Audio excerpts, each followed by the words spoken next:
साथियों, हम लोग यहाँ पर हैं रिवर थेम्स के पास और ये रिवर थेम्स के साथ आप लोग लंदन आई देख रहे हैं। लंदन आई के साथ ही आप लोग ये व्यू देख रहे हैं जो इसे रिवर व्यू कहते हैं और ये रिवर पाथ है।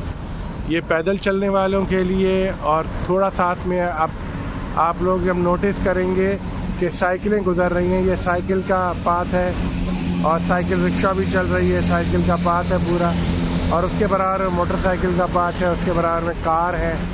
तो इस तरह से पूरा का पूरा इन्होंने निज़ाम बनाया हुआ है अपना, बड़ा खूबसूरत सा।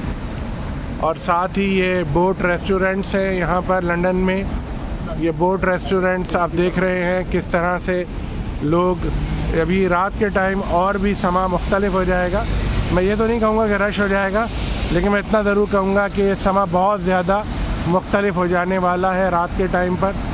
और मुझे लगता है कि आप लोग बहुत ज़्यादा एंजॉय करने वाले हैं। तो ये एक छोटी सी इंफॉर्मेटिव वीडियो थी रिवर थेम्स के बराबर में, जो हम पैदल चल रहे हैं। थोड़ा सा आगे जाएंगे तो क्लॉक टावर भी आएगा, तो उसको भी देखेंगे, फिर आपसे बात करेंगे उसके हवाले से कि वो कैसा है और आपकी राय भी जानेंगे। Thank you.